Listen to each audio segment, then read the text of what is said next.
Bom, primeiro, está ouvindo, John?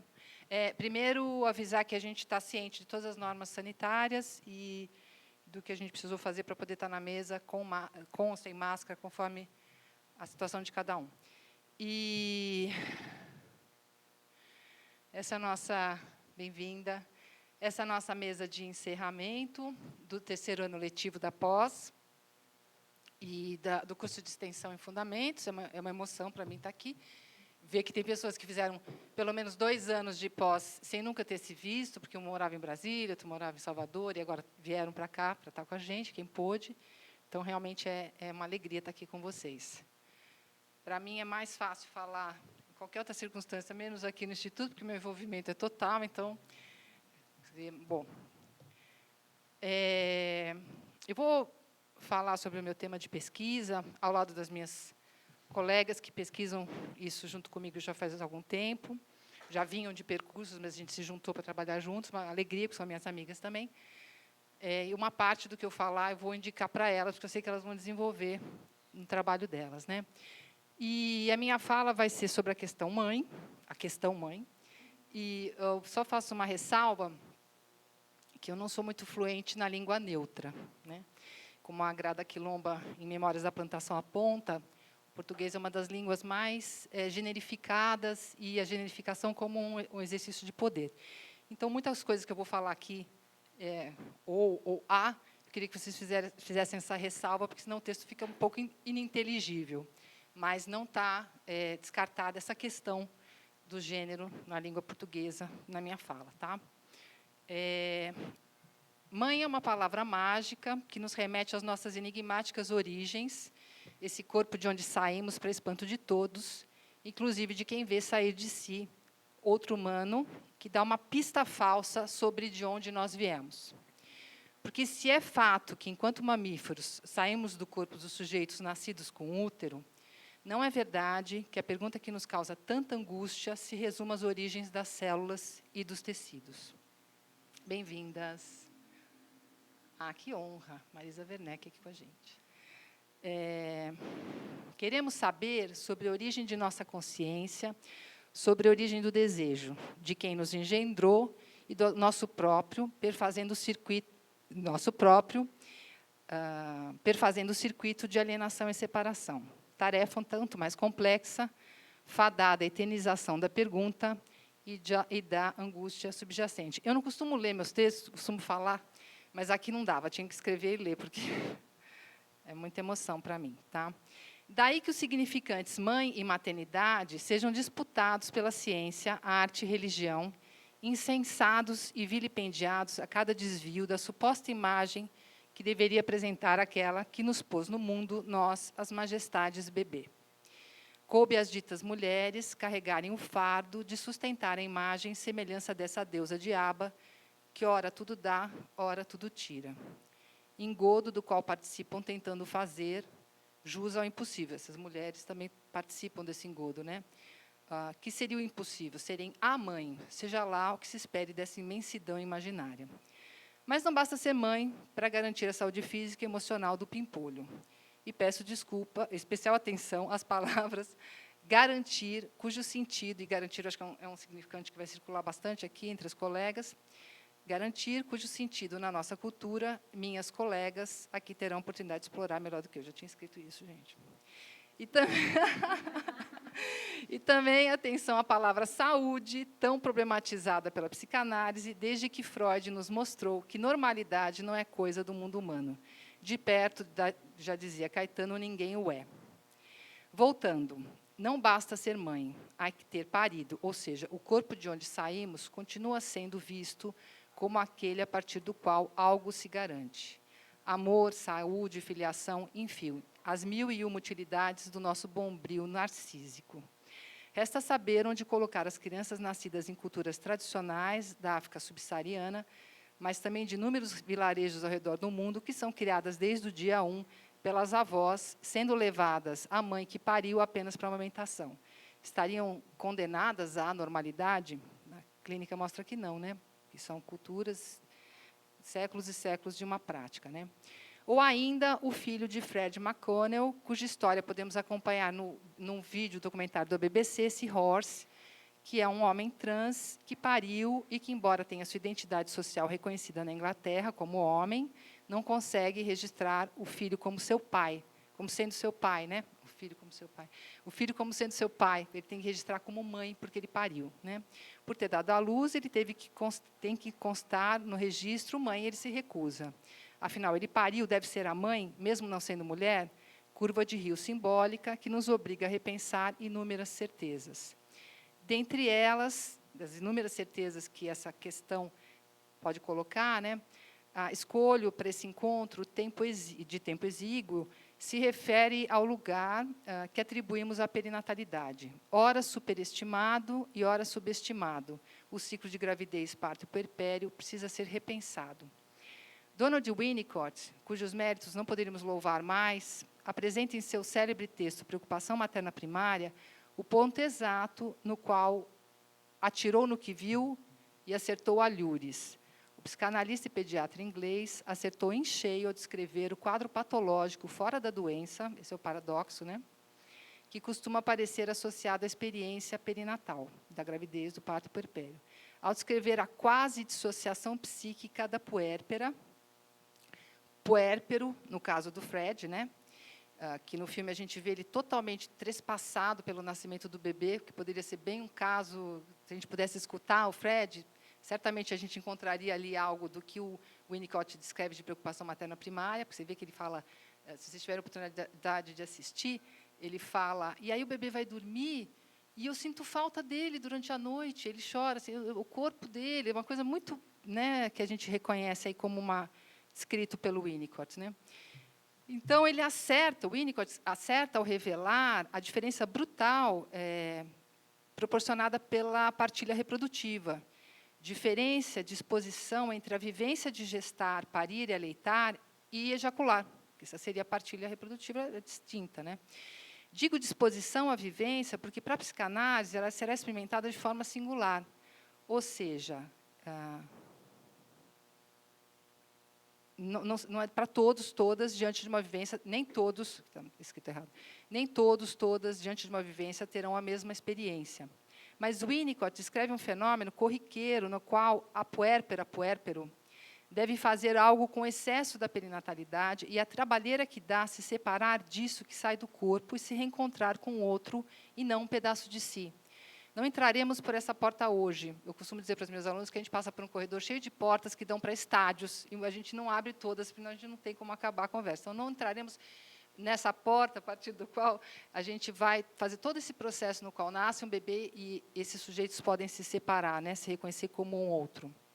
A confusão se dá quando, nesse mesmo texto que eu estou me referindo, a preocupação materna primária, e em outros no qual o tema retorna, o autor, no caso Winnicott, considera que essa condição meio louca é necessária para o bebê. Ou seja, qualquer outro seria um arremedo no lugar da mãe, no caso, mulher que pariu. Aqui a identificação com o bebê é a pedra de toque que justifica tal afirmação. Mas identificação não é dada pelos apelos do corpo. Somos testemunhas também de como a superidentificação com o bebê recém-parido causa sofrimento e sintomas na clínica, com as dificuldades com desmame, separação para dormir, entrada na creche ou qualquer outra forma de separação. Separações agravadas pelas expectativas sociais que fazem coro com as especulações maternalistas.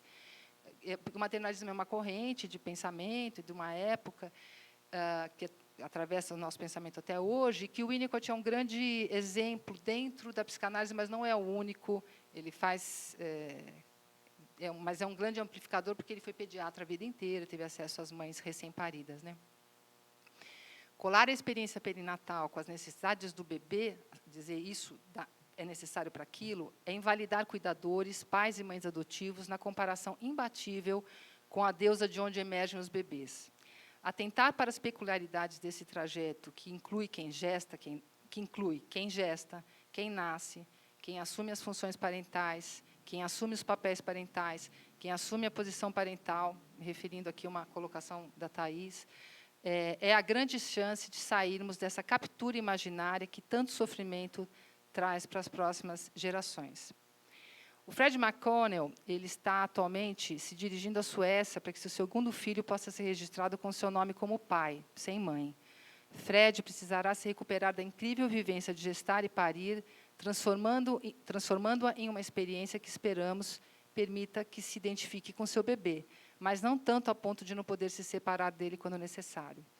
Eu encerro com a justificativa que o Winnicott usa para dizer por que a preocupação materna primária é tão referida às mulheres. Na verdade, ele vai explicar de onde que vem a preocupação materna primária, e com essa fala dele, ele abre um campo enorme para nós. Ele fala assim: sugiro, como vocês sabem, e suponho que todos concordem, que comumente a mãe entra numa fase da qual ela comumente se recupera nas semanas e meses que se seguem ao nascimento do bebê, e na qual, em grande parte, ela é o bebê e o bebê é ela. Ok.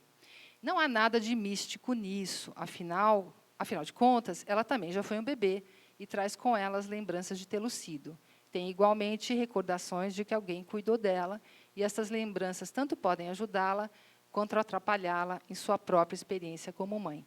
E aí eu uso, para responder o Winnicott, nessa frase reveladora na qual ele explica de onde viria essa situação associada ao nascimento do bebê, eu uso o Arnaldo Antunes, que vai dizer que todo mundo foi bebê. Então, se todos fomos bebês, todos teríamos essa competência, né? Homens, mulheres, homens trans, mulheres trans, teriam essa competência de se identificar com o bebê. Então, para melhorar uma expressão do Winnicott, viva a poesia, viva o Arnaldo Antunes, e eu encerro a minha fala aqui e passo a palavra para as minhas colegas, na ordem que elas acharem melhor.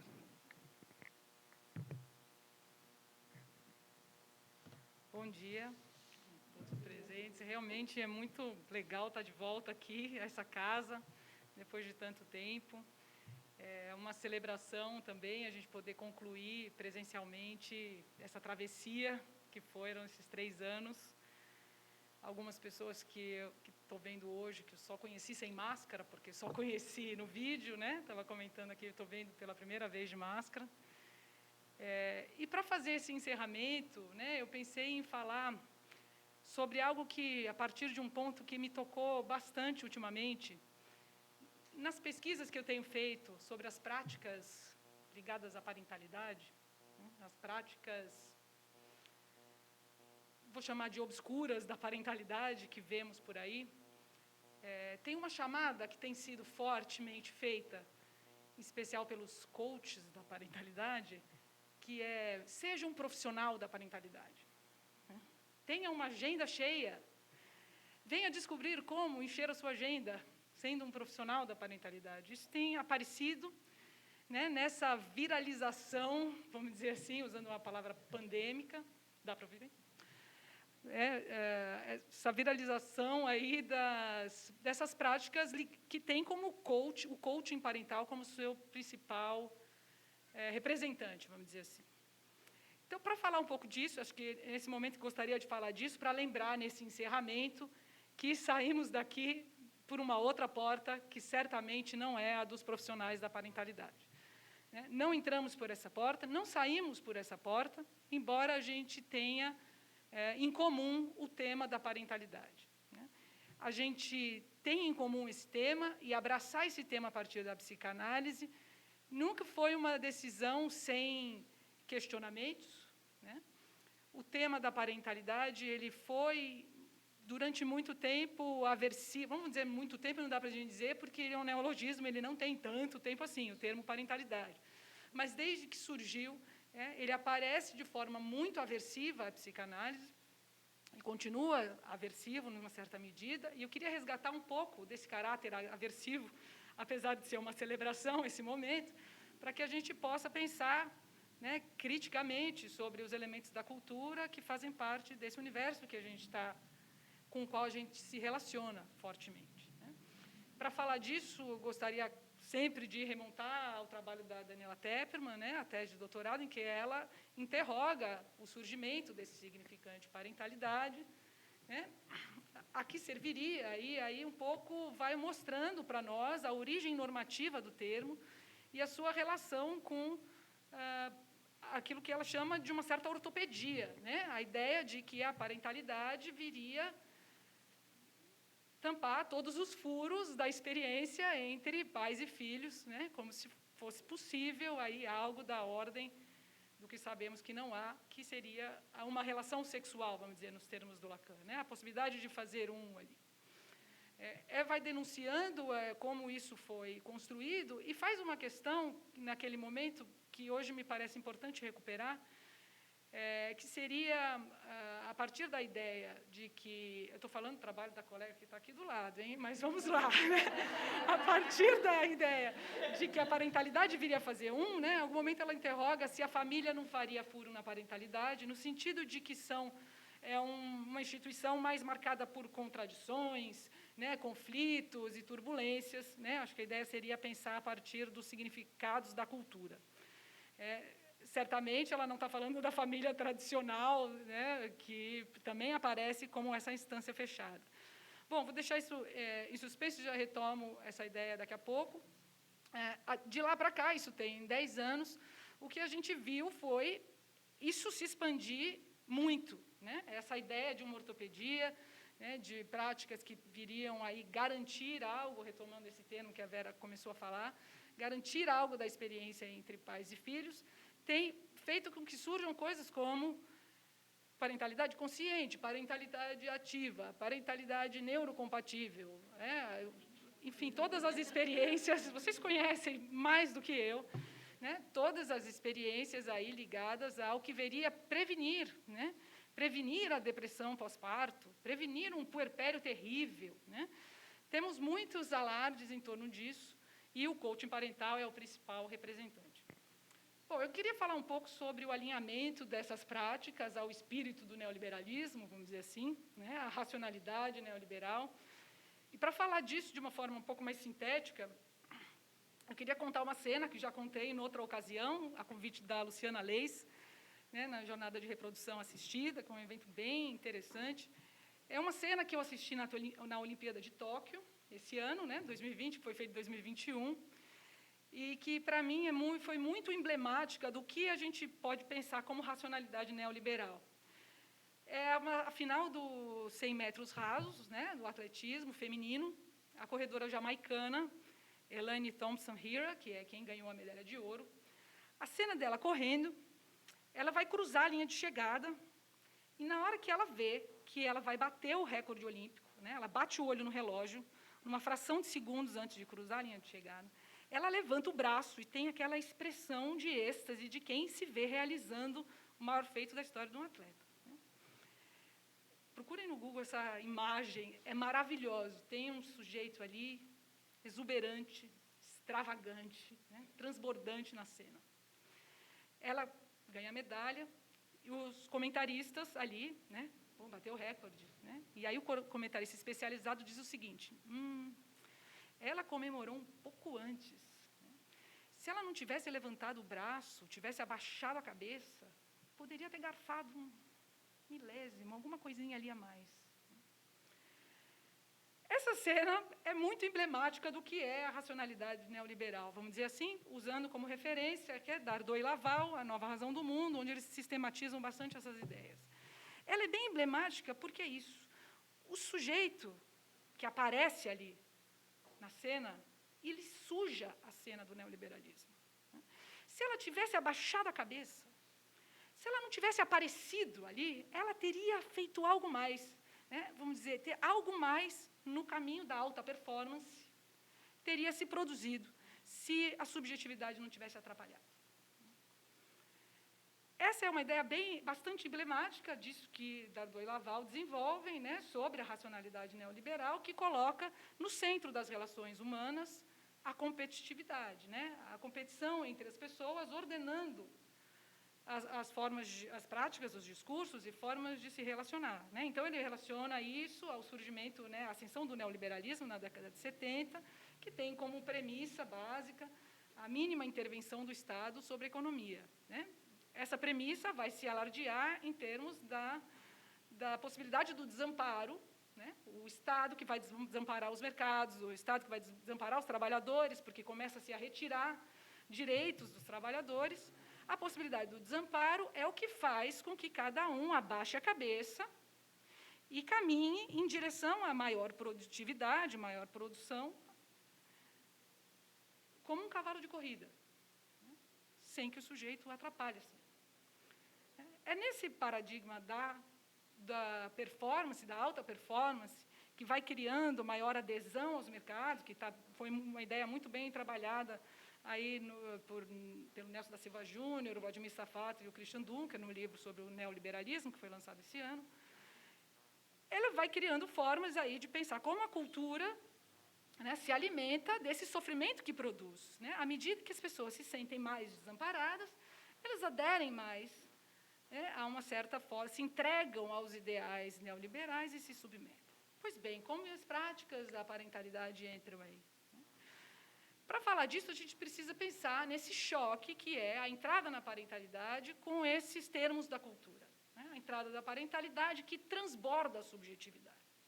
Com algo, com certeza, não cabe na cena da corrida de cavalos. Né? Vamos dizer, se fosse entrar na corrida de cavalos, estaríamos perdidos. A imagem da corrida de cavalos, para mim, é uma imagem mais contemporânea da vida de gado, né, que aparece aí das massas sendo tocadas. Hoje em dia não tem mais uma massa pacata sendo tocada, é uma massa que tem que correr para ver quem chega primeiro e quem vai ser esmagado no caminho. Né.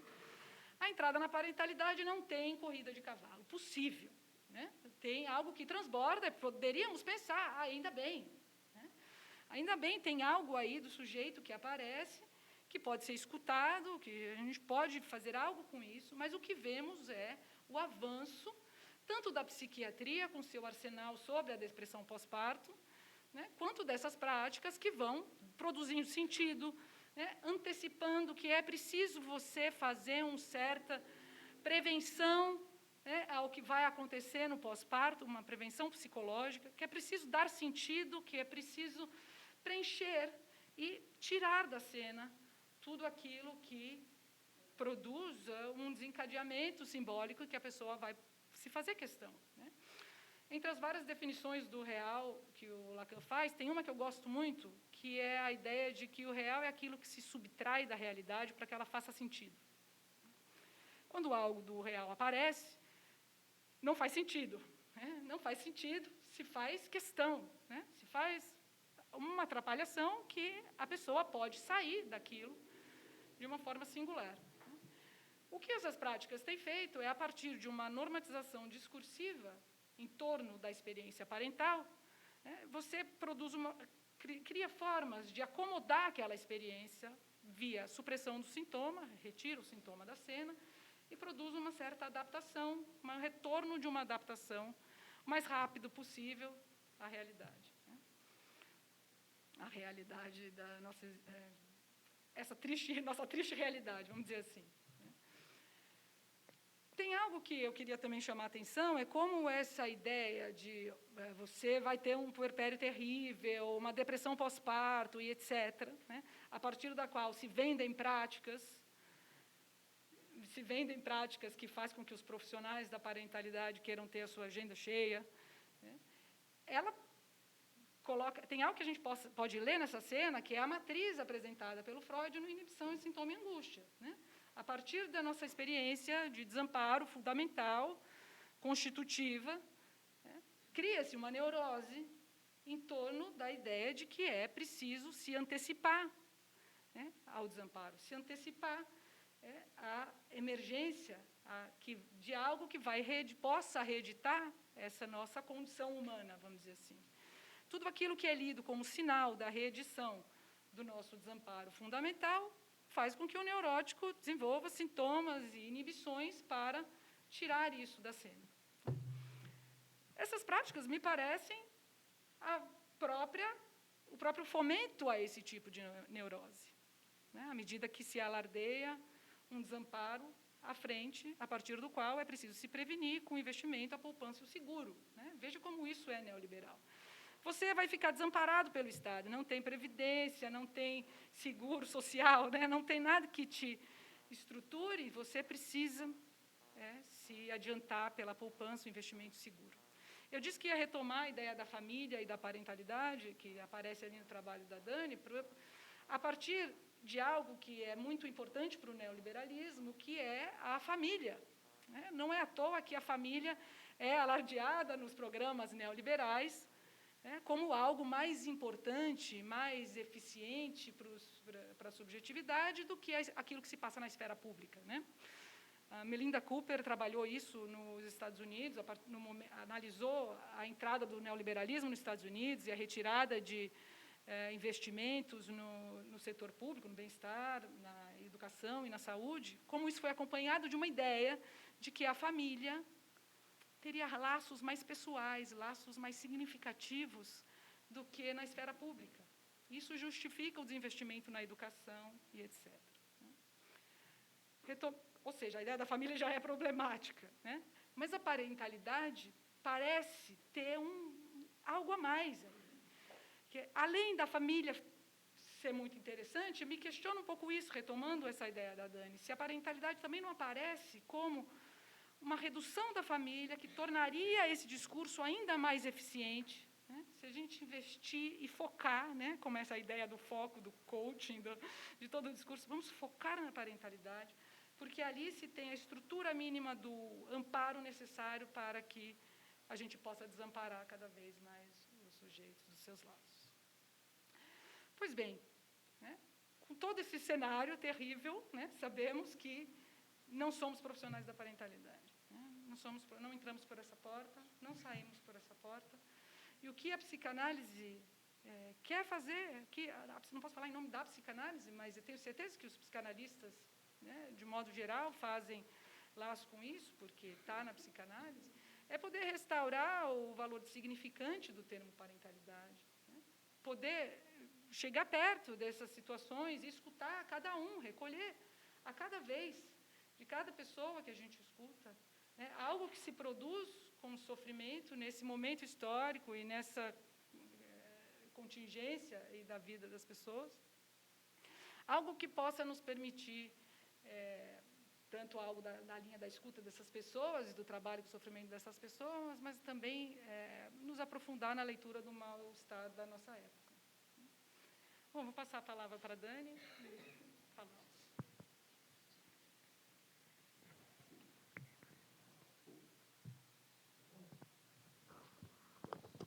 Olá. Estou muito contente de estar aqui. Já nem sei como faz evento presencial, para quem que a gente olha, né? Tem que trazer papel. A Vera trouxe o computador, eu trouxe um papel. Vamos ver como eu me saio aqui. Enfim, foi um ano, depois mais um outro ano de muito trabalho, não é? E trabalho muito mais cansativo, o online, né? Prestar atenção, ouvir as pessoas, ver quem quer falar, enfim. Então, poder estar aqui, ver as pessoas, um prazer enorme. E, com as minhas queridas colegas, amigas, a gente ainda não mencionou a coleção, né? Mas acho que vale dizer, né, que a coleção, os 5 volumes saíram durante a pandemia, então isso para a gente é digno de muita comemoração e satisfação, né, num momento de experiências tão áridas, mobilizar tantas pessoas, que foram mais de 30 convidados, em torno, né, do tema da parentalidade. E acho que tem algo que foi importante aqui na nossa construção, e que está em todos os volumes, tem um sobre a coleção, não é? Onde tem um pouco a nossa carta de intenções. Essa carta de intenções vai para os leitores, mas foi para todos os autores. Então, de alguma forma, e não sei, acho que talvez é bastante inédito, não sei se outras coleções já fizeram isso, né? Mas de fazer um convite um pouco situando um campo, situando uma posição dentro desse campo, né? Então, acho que isso foi muito bacana. E ali, inclusive, a gente faz uma certa definição de parentalidade, que daqui a pouco eu vou ler aqui.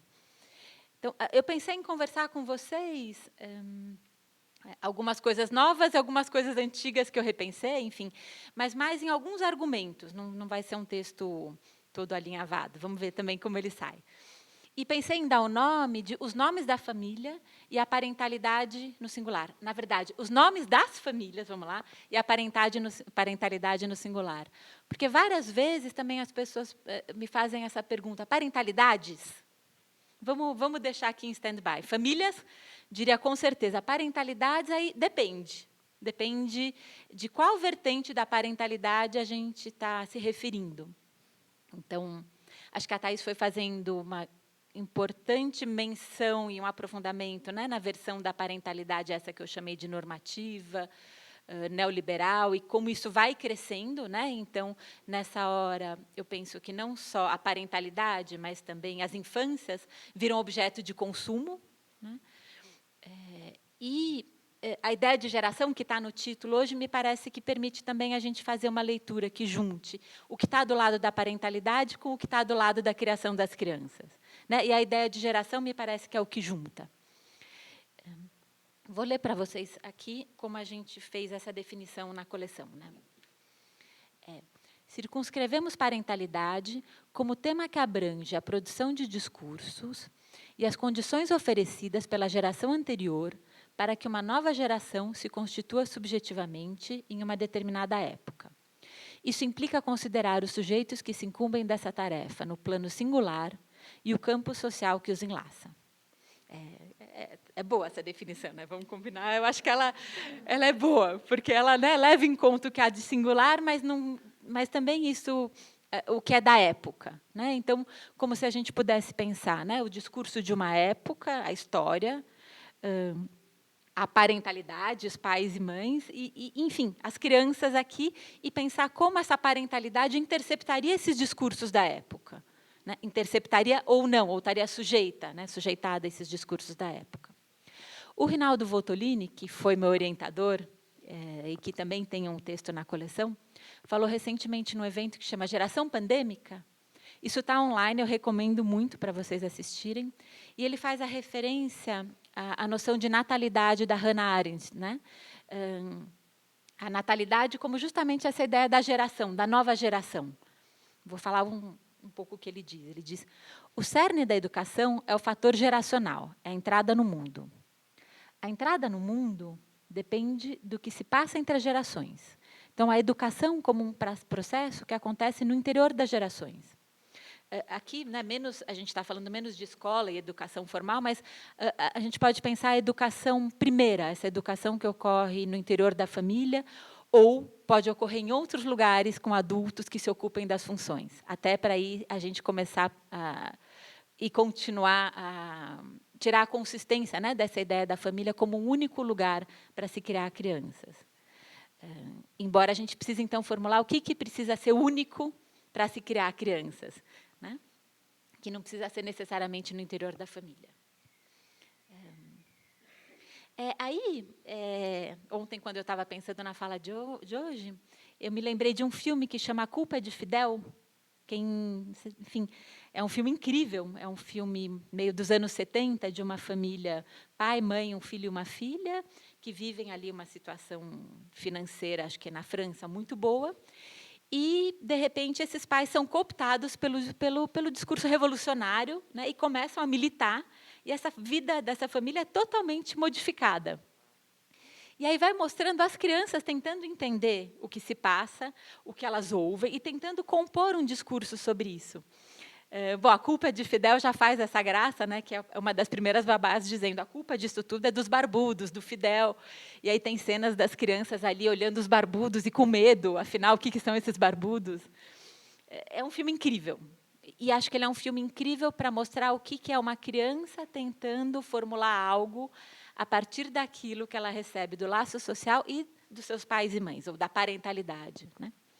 E eu me lembrei de um trabalho que foi essencial para mim no doutorado, que é um livrinho da Virginie Lignard, que é uma documentarista, filha de um dos grandes ícones ali de maio de 68 na França. E visivelmente, ela tinha muitas questões sobre o que ela viveu na infância, e ela começa um documentário em que ela vai entrevistar as crianças de 68, e ela dá esse nome, As Crianças de 68. E isso me fez questão, porque será que existe um coletivo, né, as crianças de 68? Depois a gente pode pensar os filhos da parentalidade. Na minha época, os filhos de pais divorciados, enfim, ninguém mais fala os filhos de pais divorciados, porque, bom, sobraria muito pouco, né? Mas tinha toda uma fala, né? Porque é filho de pais divorciados, essas crianças problemáticas. Na verdade, vejam que vai mudando a roupagem, mas a gente vai tendo mais do mesmo, né? Crianças problemáticas em outras vias, os filhos terceirizados, a gente ouve muito hoje em dia, que eu acho que é algo que é importante a gente pensar com calma, já que a gente viu na pandemia como nunca, como o coletivo faz falta. Então, eu não seria tão rápida nessa ideia de terceirização, né? Quer dizer, que uma criança, por exemplo, possa estar numa escola por período integral, é muito interessante, né? E às vezes a gente vai vendo isso confundido com uma delegação, com uma terceirização. Mas, enfim, voltando, ela começa a entrevistar essas crianças de 68 que são já adultos, e cada um deles produziu algo muito diferente da sua experiência, né? Quer dizer, ela se encontra com que cada experiência foi única, ainda que tenha os traços comuns. E um dos traços comuns, claro, era o ideal, a utopia, e justamente o nós, né? O nós que agrupava a militância ali numa luta. E vejam que, naquela época, né, o que estava em jogo era prescindir da família, prescindir do casamento, não é? As instituições estavam sendo questionadas. E aí dá para a gente pensar, que eu acho que é bem interessante nessa via das gerações, que, então, ali era uma geração que os filhos meio seguiam os pais, não existia essa vida da parentalidade voltada às crianças. E o que ela vai escutando em algumas dessas, sobretudo das mulheres, mães, que foram filhas dessa época, elas dizendo: eu organizo a minha vida em torno ao meu filho, eu passo os fins de semana com meus filhos, eu penso programações específicas. Então, também para a gente pensar que, historicamente, uma geração que vem depois da outra, de alguma forma, volta, algo do recalcado volta, né?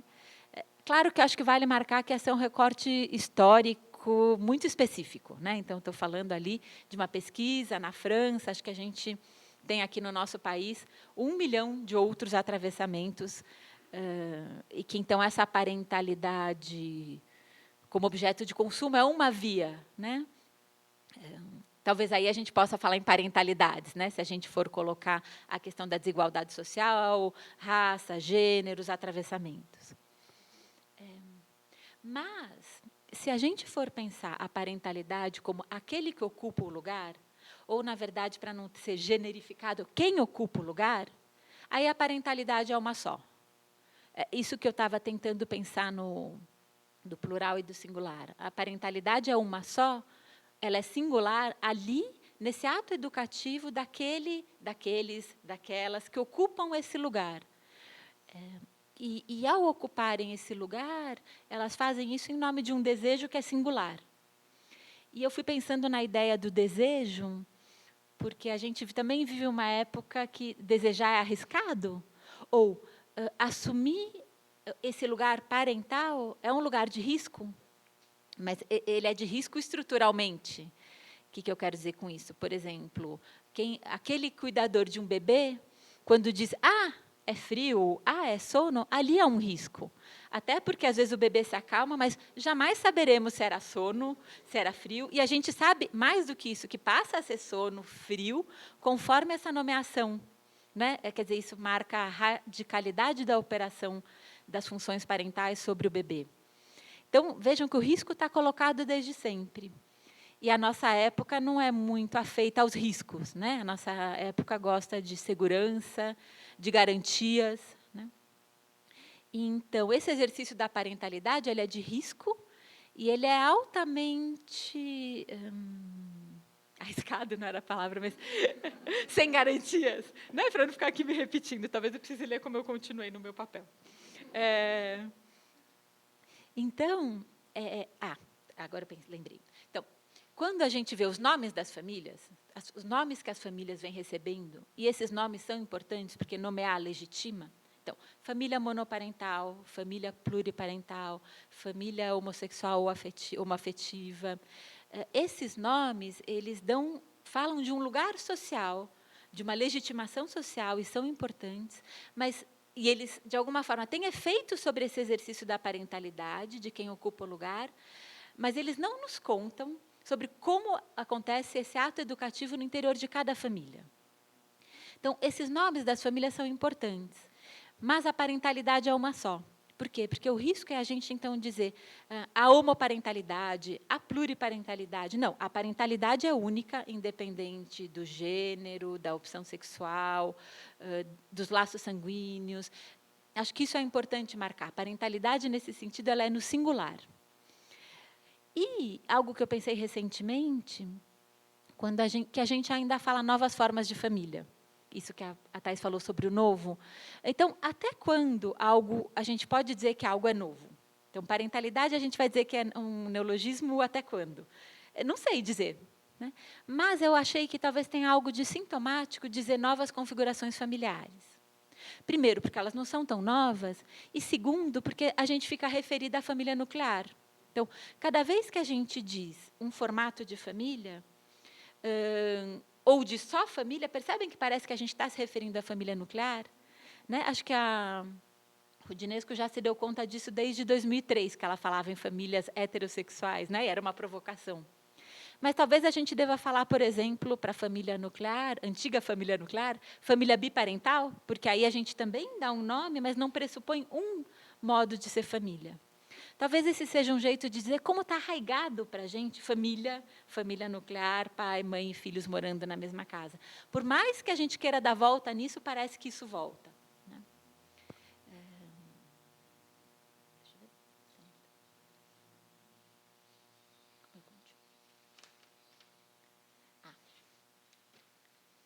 Então, acho que um outro ponto que eu pensei nessa ideia da transmissão que ocorre no interior da família e que ela é da ordem do desejo e que, portanto, os discursos sobre a parentalidade, que de alguma forma pedagogizam, né, o ato educativo, ainda assim algo vai sempre escapar. Né? E é nisso que a gente aposta, porque algo do desejo a gente espera que sempre escape ali na transmissão parental. A gente poderia dizer uma definição, então, do ato educativo como desejar coisas para os filhos e tolerar suas escolhas. Né? Me parece bem justo. No entanto, a gente ouvia antigamente isso pela via do trauma, né? A gente vai criar filhos traumatizados, mas hoje a gente ouve mais sobre limitar, não? Como se desejar fosse limitar. Então, por exemplo, limitar, por exemplo, algo da questão da sexualidade ou do gênero, se você faz ali uma impressão, deseja algo do menino ou da menina, por exemplo. Né? Eu fiquei pensando nessa ideia do limitar, porque delimitar é uma função parental essencial. Né? Construir bordas no corpo do bebê, nomear, organizar a experiência. Então, não vou desejar nada, e meu filho será, ou minha filha será o que ela quiser. Percebem que é extremamente arriscado, porque não se dá essas bordas, mesmo para que depois elas possam ser ultrapassadas, explodidas. Né? Acho que, nesse sentido, a Hannah Arendt, que, enfim, o trabalho dela tem mais de 60 anos, é extremamente atual, porque, então, desejar construir bordas, delimitar um mundo no qual a gente é mais familiar para esse novo que chega. Né?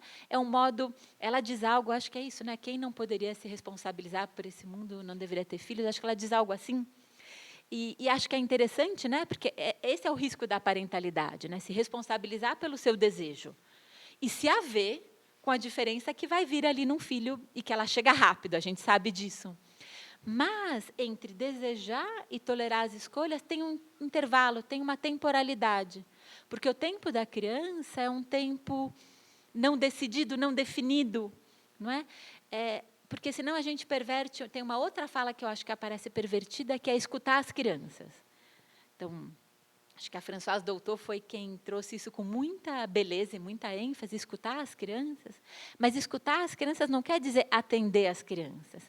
E nem entender que elas já sabem aquilo que elas dizem. Elas sabem uma série de coisas, e supor um saber é necessário.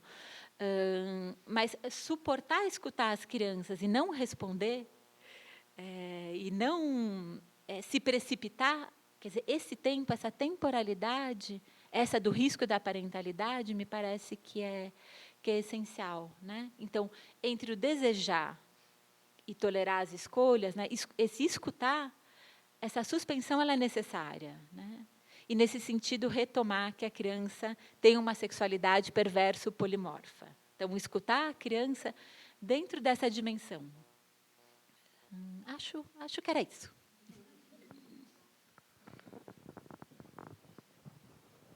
Bom, eu nunca canso de escutar vocês duas. Realmente adorei as falas. Acho que trazem muitas questões. E então a ideia, justamente agora, é que vocês, desejando, tragam as questões. Eu só peço que tragam no microfone aqui na frente para o John poder gravar a gente. E eu também vou abrir aqui, fazer a minha dupla função de abrir a internet, ver se tem algumas questões vindas também da transmissão no YouTube. Já dispensando a Ana, estava preocupada em fazer isso, eu vou fazer, viu, Ana? Estou mandando uma mensagem para ela aqui. E dizer que quando a gente encerrar, vocês permaneçam, por favor, que a gente vai fazer um brinde. Tá? Alguém gostaria de vir já com uma questão, enquanto eu vou abrindo aqui a internet? Tem muitas pessoas do primeiro, segundo e terceiro ano, e tem muitos professores que nunca se viram presencialmente. Eu agradeço muito a presença dos professores, a Marisa, o Augusto, a Luciana, a Fabiana está lá no fundo. Quem mais tem? O Rodrigo. Se eu esqueci alguém, levanta a mão, grita. Gente, sem constrangimento, pode perguntar. Estamos aqui.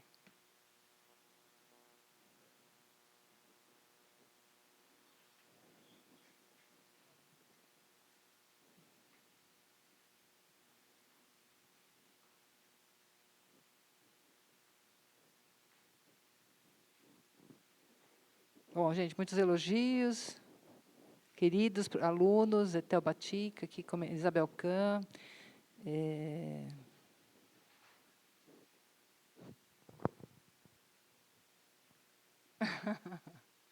Nada a comentar, nada a declarar, nada a questionar. Encerramos a nossa conversa assim tão rapidamente. Pessoal que está também acompanhando pelo YouTube, se quiser fazer alguma pergunta, algum comentário, porque a gente trouxe 3 grandes temas, enormes temas de pesquisa, de um jeito bem condensado, e linhas bem distintas que conversam, mas que têm aí um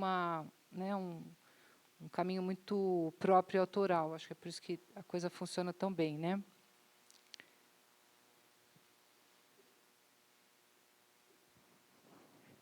Queria fazer um comentário aqui.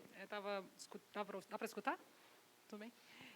Estava lembrando aqui desse momento, Dani, que você estava dizendo, quando que a gente sabe que algo deixa de ser novo? Deve ter várias situações, mas uma delas que me veio é quando algo novo chega no lugar, né? Assim, algo se torna obsoleto. E isso ajuda a gente, mais uma vez, pensar em todo o trabalho de entrada na parentalidade, que é justamente quando chega uma nova geração e a antiga tem que se reposicionar. Isso faz parte um pouco, acho que, do barulho desse momento, né? Eu acho que a gente está sempre em torno dos barulhos desse momento, né? Para poder entender o que se passa aí. Isso assegura, será? Chegada de um novo, é verdade isso que eu estou dizendo? A chegada de algo novo marca que o antigo não é mais novo? Puxa, boa pergunta, pessoal. E aí? Acho que, nesse sentido, a ideia da história, né? Estava pensando mesmo numa análise, né? O que é novo ou o que se atualiza como novo no momento. Acho que essa ideia de investigar a história de um termo, por exemplo, acho que ela é interessante nesse sentido, né? Um contexto e como ele foi se modificando.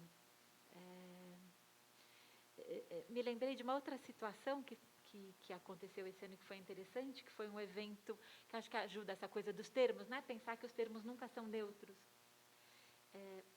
Um evento da OAB que eu acabei participando e que era de advogadas, vale dizer, porque eram advogadas mulheres, isso é interessante, que estavam ali numa campanha para que se mude o regime de visita para regime de convivência para o genitor ou para a figura parental que não mora com a criança, né?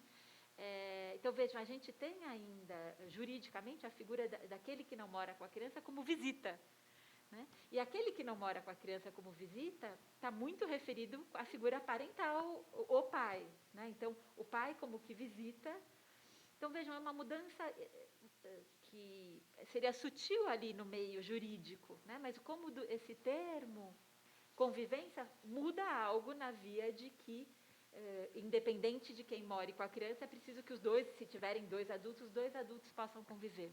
Enfim, me fez pensar nisso, porque convivência absolutamente não é um termo novo, mas óbvio que visita é um termo antigo, mas que também permanece. Enfim, para a gente continuar, sigam.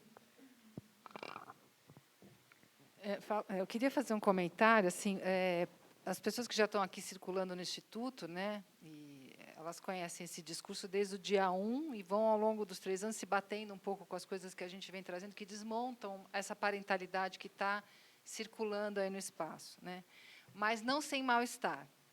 Né. As pessoas que estão nos ouvindo no YouTube, eu acho que é importante apontar 3 coisas que foram ditas aqui que podem causar, né.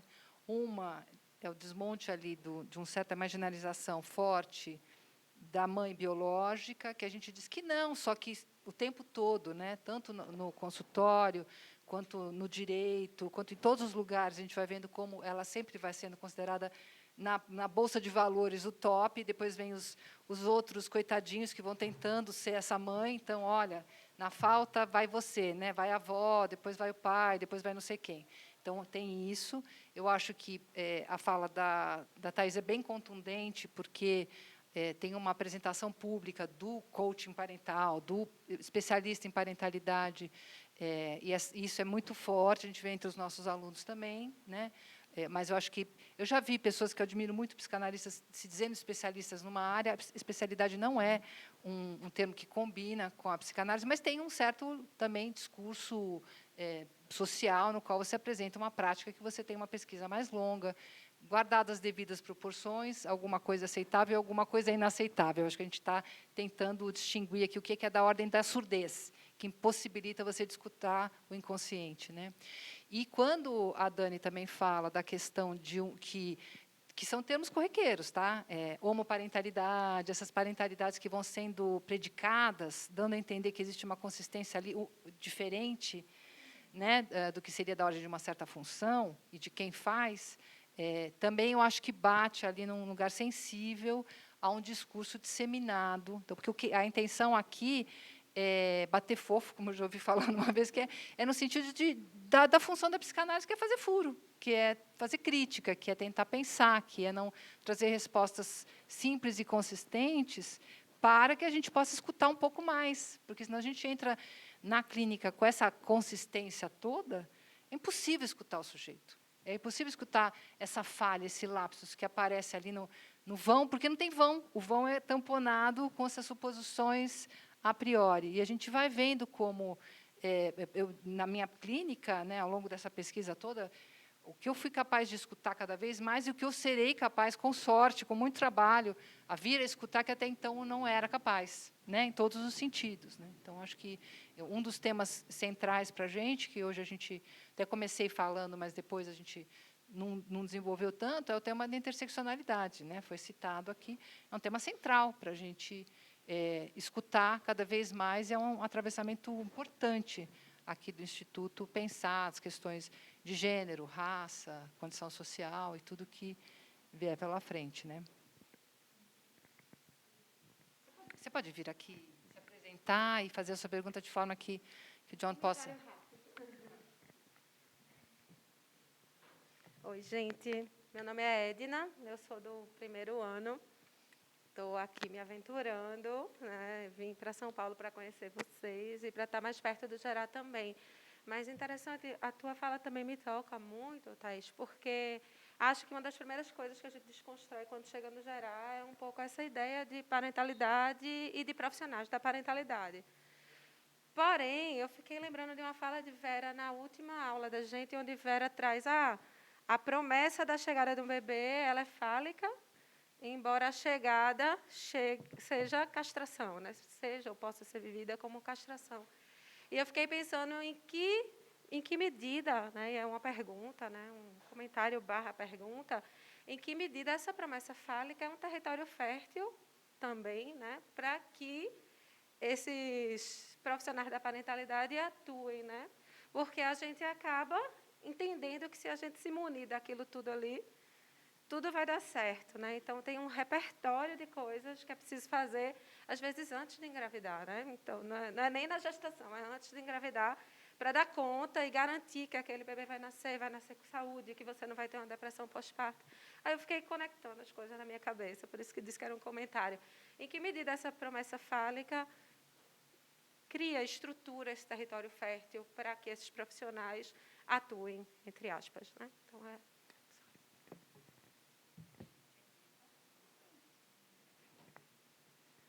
Muito bom, Edna. Ok, falando mais alto, desculpa aí. Tem uma coisa interessante, muito legal isso que você trouxe, e também me lembrou como é importante essa promessa fálica e todo esse universo de sonho, né, na espera de um bebê. É que ela é uma promessa que já é falha desde o começo, né? Tanto que acho que esse investimento todo em garantir já mostra a vontade de poder sustentar isso sem se sentir tão ameaçado pelo que pode vir. O complexo são as práticas que fazem uso de uma relação de poder, né, discursivo, para invadir esse território, né, se valendo de falsas promessas, aí, né, se vendendo algo que é da ordem de uma garantia falsa. Acho que é isso que eu quis dizer, não, falsas promessas, né? Mas, sim, concordo com o que você disse. Acho que tem um terreno muito fértil, um terreno do narcisismo e um terreno da insegurança, né, de tudo, essa ameaça do desamparo que está colocada na chegada de uma criancinha. O encontro com o desamparo infantil, né, está colocado a priori nessa chegada de uma criança. Sempre gosto de lembrar que a promessa narcísica ela não passa sem um encontro com o desamparo infantil, né? O bebê realiza todos os sonhos, etc., dos pais, aquilo que o Freud colocou em 1914, mas não sem apresentar também o seu avesso desde o início, né? Todo aquele bebê que não para de chorar, que não dorme, né? Está sempre mostrando também o fracasso dessa realização. Estava aqui vendo o livro que a Vera trouxe, Os Bebês e Suas Mães. Acho que é aqui que o Winnicott fala da sua fala na rádio, não é? Então, o Winnicott tinha esse programa no rádio na década de 60. E nesse textinho ele diz, é facílimo fazer com que os pais se sintam incompetentes. Né? Então, acho que ele, enfim, não dá para ser mais atual do que... Né? A gente também vai vendo os antigos, que, quando eles são muito, muito atuais, que parecem quase novos. Né? Então, é isso, é facílimo. Mais ainda nesse período, que seria o período do puerpério. Né? E talvez, Edna, me ocorreu que, vejam, a demanda ela é legítima. A questão é de que lugar a gente responde. Não é? Quer dizer, a demanda é legítima. Se alguém, quantos aqui tiverem um bebê que está na escolinha, na creche, no berçário, e disser, você quer ver ele lá em tempo real? Enfim, duvido que alguém vai dizer não, né? No sentido de que tem essa demanda, mas a gente sabe que, bom, é melhor que existe uma separação, que quando o bebê ou a criança pequena esteja na escola, ela esteja num outro lugar, que a gente confie nos adultos e que a gente possa estar fora. Mas percebem, acho que talvez dizer que a demanda é legítima não quer dizer responder. Acho que isso volta para a minha história de escutar as crianças. Né? Escutar as crianças não quer dizer responder. E nem atendê-las no sentido de que do que elas estão pedindo precisa ser atendido. Porque aí a gente vai pervertendo um pouco essa noção. Né? E também como essa oferta cria uma demanda no sentido de, será que todos os pais estão assistindo a criança em tempo real e sou eu a única mãe desnaturada que não tem... Aí entra, porque, claro, né, você está marcando que isso seria desejável, e os pais estão extremamente inseguros. Então, como a gente pode entrar como profissional sem desautorizar o sujeito? Que essa é a grande chave, que o profissional entre, ok, mas se ele vai entrar autorizando ou desautorizando nesse papel, que é um papel de fragilidade. Né? Tem uma fala aqui da nossa queridíssima Lisandra Rachui, que ela está falando... como é difícil trabalhar, que ela subiu um pouquinho aqui, a dupla maternidade, né? A Lisandra tem uma companheira, elas têm filhos, e como a mãe que não gestou é considerada não mãe no discurso social. Então, a companheira da mãe, como ela não gestou, a mãe é aquela que gestou e pariu. Né? Então, acho que é um depoimento super importante para a Lisandra, como a outra mãe é desqualificada. Né? estava falando, me lembrei de algo que eu não sabia, conheci aí pelas analisandas, que vive essa experiência, né? Você já tem hoje nos cartórios, né, o registro das mães, como nas certidões são registradas como filiação, né? Se diz lá qual a filiação e não precisa dizer mãe e pai. Mas na Receita Federal ainda não. Na Receita Federal se precisa dizer quem é a mãe e quem é o pai. Então você tem lá as mães que não gestaram, muitas vezes elas, né, se escuta que aquela que não gestou vai dizer quem gestou é legitimamente a mãe, o que já é bem questionável, né? Mas às vezes nesse momento, na hora do registro, nem deu tempo da pessoa se posicionar em relação àquela questão, né? E processar aquilo, ela vai fazer o registro do bebê. A pessoa tem que se registrar como pai. Então essa é uma questão bem complexa, né? Acho que fala bem disso que a Lisandra está dizendo, o que é o lugar legítimo no discurso social. Claro está que você se registrar como mãe não acompanha o seu posicionamento como mãe, né? A nomeação de cartório não acompanha aquilo que é o ato do sujeito de se autorizar nesse lugar, haja vista a quantidade enorme de pais no Brasil, isso é bem comum do lado dos pais no Brasil, que registram seus filhos porque são obrigados via justiça, mas jamais têm uma relação aí com essa família, né?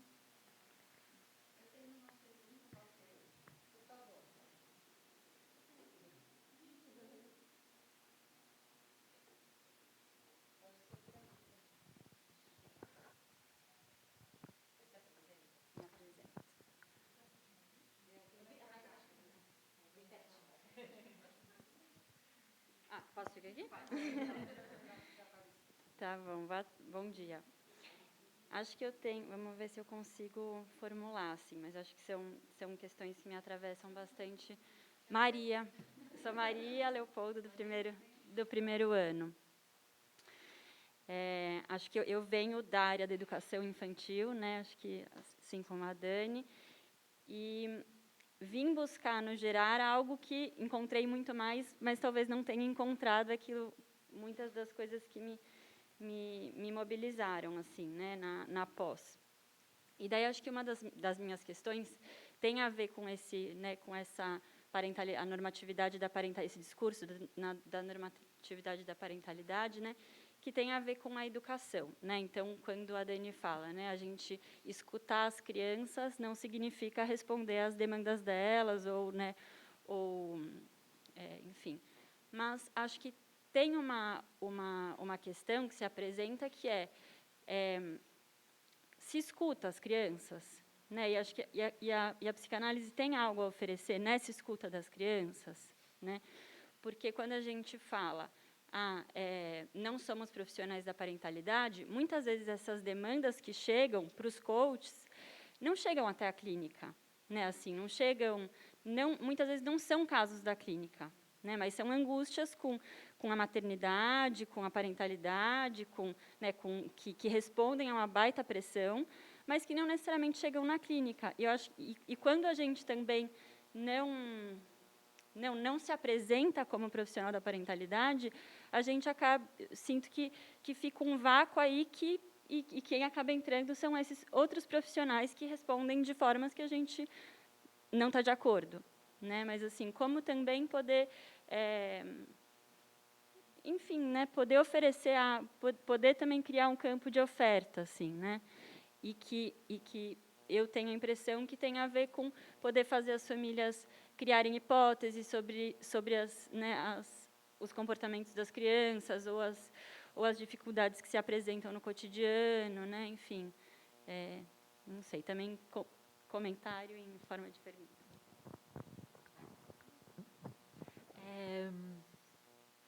Bom, sobre escutar as crianças, bom, se nós psicanalistas, se a gente não escutar, né, assim, talvez uma coisa que eu tinha pensado para minha fala, que eu acabei dizendo, é que, né, quer dizer, que a transmissão ela é uma interpretação, no sentido de que senão a gente pensaria, né, a criança como pura resposta, né? Então tem algo de uma interpretação e tem algo, enfim, quando a gente tem uma criança, por exemplo, em análise, ela vem como sujeito, né? Essa noção de sujeito de pleno direito. Então, escutá-la, a gente escuta os pais também, mas a gente escuta o que ela tem a dizer e quais são as questões dela, né?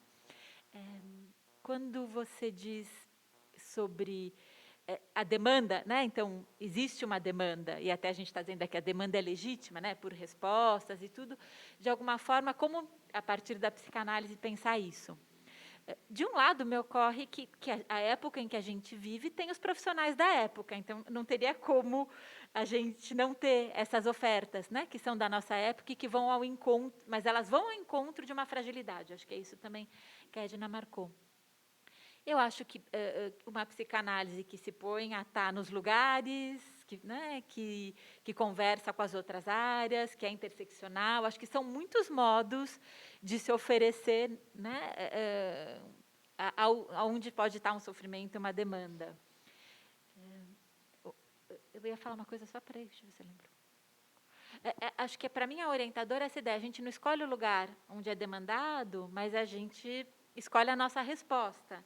Quantas vezes, talvez no exercício clínico, alguém nos procura como especialista ou vem procurando alguma outra coisa e às vezes não fica, mas muitas vezes fica, né? E a gente não começa dizendo eu não faço isso, a gente começa escutando e eventualmente algo ali acontece, né? Até porque vai acontecendo nas clínicas das pessoas, cada um aqui pode contar, que vão chegando casos que têm a ver com aquilo que a gente pesquisa. Né? Não quer dizer que a gente seja um especialista, mas é claro que vão chegando casos próximos ao que a gente pesquisa. Então, a gente não se oferece como especialista, mas muitas vezes é buscado nesse lugar. Então, a grande questão é de que lugar a gente responde. Né? Lembrei.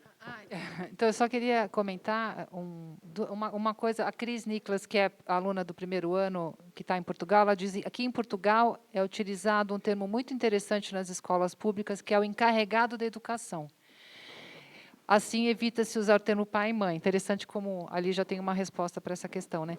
Agora, veja, é muito interessante o que você traz, porque nunca a gente viu, e é algo a ser estudado, está sendo estudado, uma demanda tão gigantesca por psicanálise, né, gente? Psicanálise agora, eu acho que é um dos top 10, assim, tudo. Spotify, o que tiver escrito psicanálise, todo mundo já viu.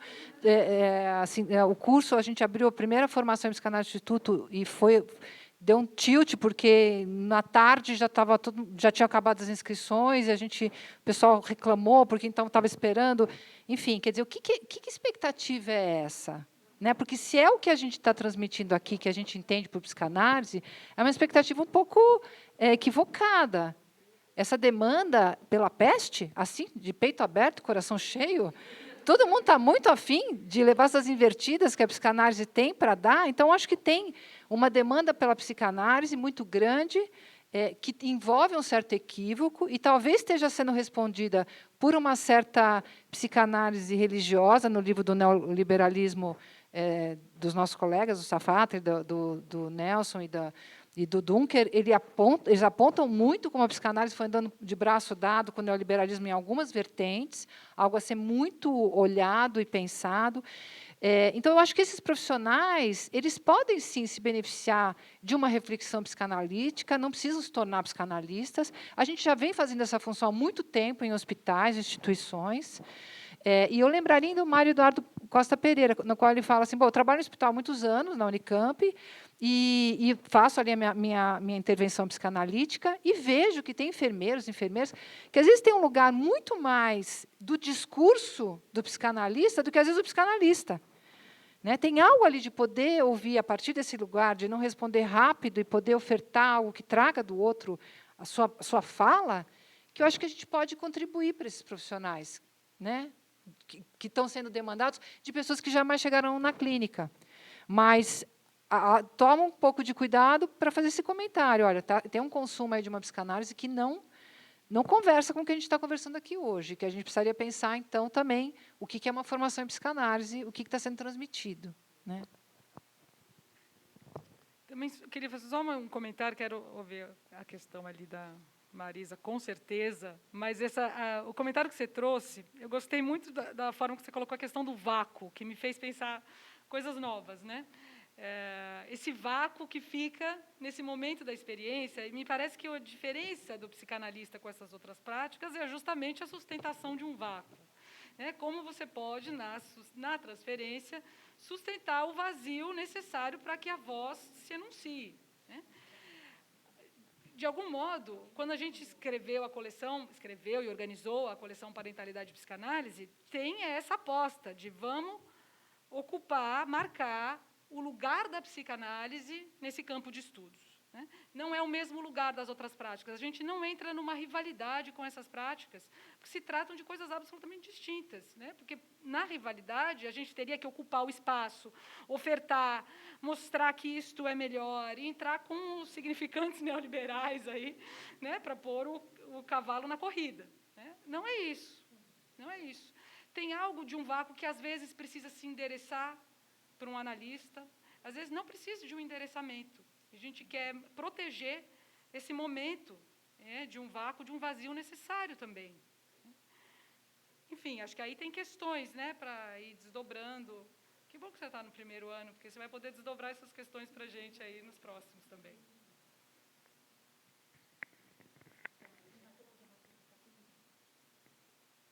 Eu não sei quem foi primeiro.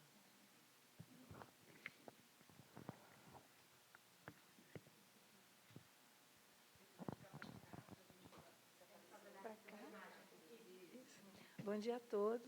Em primeiro lugar, eu gostaria de agradecer muito vocês terem me acolhido aqui no Instituto. Eu não sou psicanalista. A Vera, em primeiro lugar, vocês terem me acolhido na coleção e esse trabalho tão bonito que vocês fazem e que me fez me movimentar um pouco em direção a essas questões que eram tão periféricas nas minhas preocupações.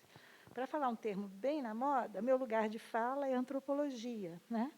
E é um pouco daqui que eu gostaria mais de fazer um comentário e conversar com você sobre algumas coisas que eu ouvi, porque é o seguinte, claro, desculpem se eu fizer uma digressão assim, meio óbvia, né, mas assim, a ideia da família é fundante da cultura. Né? O Lévi-Strauss, que é meu mestre, ele fala que com a proibição do incesto é que inaugura a família e inaugura a cultura, porque vai dizer quem é o parceiro que eu posso ou não, quem é a mãe, bom, a mãe é sempre óbvio, mas quem é o pai, quem é o irmão, quem são os parceiros proibidos. Né? E, ao mesmo tempo, a gente tem na tradição judaico-cristã uma imensa figura de família que durou e dura séculos, que é sempre invocada, a Sagrada Família. Né? E uma família um pouco equívoca, né? Porque a mãe permanece virgem, o filho não nasce de uma relação, é gerado por um espírito, etc. Né? E, ao mesmo tempo, eu acho que ficou muito engessada na nossa tradição judaico-cristã, ocidental, e que durou muito tempo, sabe? Uma figura um pouco engessada da família, seja via religiosa, seja até política. Né? Por exemplo, o Engels, a ideia de que o Estado é uma extensão da família, né? Ela é produzida a partir do aumento da família. Então, assim, de repente, há uma desconstrução enorme, que é o que nós estamos vivendo hoje, que é muito positiva, que é muito rica. Né? Mas eu fico me pensando se, por acaso, isso vai cair num discurso vazio também, repetitivo, essa vulgarização da psicanálise que você falou, ou se é possível a gente criar uma sensibilidade. Eu acho que não é nem dar respostas absolutas, mas criar uma sensibilidade para um pensamento sempre ágil, sempre questionando essas coisas que a gente, vocês falaram tantos, né? Não abrir porta nem sair de porta, não vai chegar a lugar nenhum, mas sempre esse questionamento permanente. É mais um comentário assim, que gostaria que vocês falassem sobre isso. Obrigada. Nossa, super agradeço a sua vinda também aqui, Marisa Werneck, que nos apresentou. Quando o seu texto chegou para a coleção, eu imediatamente já passamos os textos. O texto é muito lindo sobre o pai, né? É um texto que nos atravessou muito. Sua contribuição tem sido sempre muito legal para nós aqui no Instituto. Não isenta de polêmica, o que é sempre muito bom também, bem-vindo. E acho que sim, eu acho que a gente não está propondo, porque eu faço um cartel que chama Mãe, cartel com colegas queridos, né? E a gente estava discutindo, a gente tem que tomar muito cuidado também para não fazer supor que pode ser qualquer coisa que daria condição para esse quem da parentalidade. Não é qualquer coisa. Não é o anonimato, porque não daqui a pouco a gente está encontrando ali formas que desincumbem os sujeitos de fazerem essa transmissão geracional, que também é o grande risco, né? Um esvaziamento tamanho que não sobre nada. Então, a gente tem que fazer essa crítica sempre pensando que algo tem que permanecer, que é a ordem, que é da ordem da função parental, e que não é sem implicação subjetiva, desejante, não é sem corpo. Né? Porque, claro que se hoje existisse uma maquininha para botar o bebê para dormir, tomar banho, e não tivesse que entrar ninguém, alguém tem dúvida de que seria um best-seller? Né? Então, a gente tem que tomar muito cuidado, sim, o que a gente está propondo quando a gente esvazia o imaginário, alguma coisa de estrutural tem que permanecer. Esse é o nosso cuidado perene, eu agradeço a sua fala. Justamente para distinguir o que é estrutural e né, inegociável daquilo que é imaginário, que vai sendo vendido como condição. Né?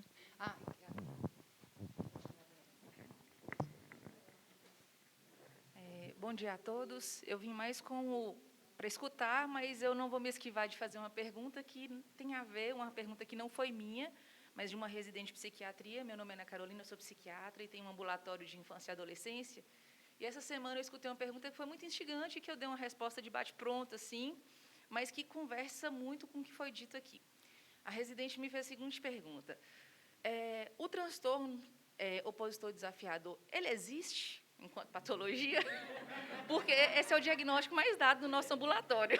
Né? As demandas são assim excessivas e assim as escolas precisam de um laudo, os pais precisam de um laudo, todo mundo quer uma explicação e uma resposta. E aí eu peguei e falei, olha, no meu entendimento, isso é uma criação da psiquiatria, mas aí, escutando isso aqui que a gente está conversando, esses diagnósticos, né, que vêm atender essas demandas aí, sociais, aí eu fiquei pensando, que eu falei, não, isso é uma criação da psiquiatria por conta de uma questão social mesmo, né, as crianças vão fazer furo nessas coisas estabelecidas, mas, na verdade, será que não seria a resposta subjetiva das crianças, esse diagnóstico, esse comportamento, a esse excesso mesmo de, vou chamar de atravessamentos como permissividades, né, da mãe que não tem que ser suficientemente boa, ela tem que ser completamente boa e ela nunca vai dar conta disso. E aí, nessa falta, tem que ter um diagnóstico para a criança e a criança não aceita esse diagnóstico, não aceita tantas regras e tantas coisas ali para poder ter uma criação perfeita. Enfim, queria escutar de você sobre isso, porque a minha resposta foi de bate-pronto, mas assim, ela conversou com isso aqui. Eu não vou comentar a sua resposta, porque eu acho que eu vou atrapalhar o seu comentário. Né? Achei ele extremamente precioso, mas eu vou passar aqui para... O seu comentário já responde. Eu acho que não sei. Você quer comentar? Espero não atrapalhar, não. Só me ocorreu uma coisa. Porque a ideia de a família, essa a família da moral e dos bons costumes, ela não é sem efeitos na ideia de a criança. Né? Então, vou pensando que se espera docilidade das crianças. Né? E também se espera docilidade das figuras parentais. Né? Se a gente for pensar como usuários, muitas vezes, dos equipamentos, né? que estão de atendimento à saúde e à educação. Então, de fato, a gente teria que pensar que, quando não há docilidade, tem algo do insurrecional, né? De não se submeter. Por outro lado, acho que o que você diz é algo da nossa época, né? Porque tem algo a ver, talvez, com a questão do limite, não esse limite, não só o limite que foi banalizado, mas isso, né? De, quer dizer, desejar é por algum tipo de limite, né? É algo de que você deseja e faz uma escolha, é lidar com o desejo e a falta no mesmo movimento, né? Não tem desejo sem falta. Então, se tem algo da nossa época que deixa as crianças mais errantes, né? E mais, acho que também pensando na Hannah Arendt, né? Uma certa confusão entre autonomia e desamparo, né? As crianças ficam à própria sorte. Acho que não dá para tirar da frente a pandemia e os efeitos aí de todos os eletrônicos sobre as crianças, né? Enfim, espero que dê para seguir falando. Vou só contar uma anedota de uma das minhas filhas. Como eu tenho duas, então vocês nunca vão saber qual das duas é, posso falar. Uma das minhas filhas, Quando tinha por volta de uns 9 anos, ela descobriu ali que os meninos tinham muitas vantagens em relação às meninas e começou a ficar meio ofendida com isso. Mas ela não comentou nada. O que ela fez é que ela passou um ano que ela não usava vestido, ela só usava roupa de surfista e ela queria ser menino. Hoje, e aquilo passou, foi engraçado, não falei nada. Depois voltou lá para as escolhas dela. Hoje, eu acho que, contemporâneo, eu ia receber algum tipo de retorno, deve ser um distúrbio de gênero, uma disforia de gênero, um problema aí na identificação. Passou, ela fez lá o que ela tinha que fazer com a questão de descobrir-se menina num mundo misógino. Aí ela chegou e falou assim, mãe, mas os meninos, eles vivem uma vida muito mais simples que a nossa mais, né, reclamando. Eu falei, filha, o que você quer fazer com isso? Isso é um fato. E aí, você vai fazer o quê com isso? Né? E aí ela sacou que ela podia fazer coisas bem interessantes com isso. Mas, enfim, eu acho que esses diagnósticos, eles engessam e vão dando um feedback para a família e para as crianças de que há alguma coisa ali que já está definida por um manual e não algo a ser questionado e pensado. Enfim, alguns diagnósticos são bem necessários, obviamente. Outros são questionáveis, né?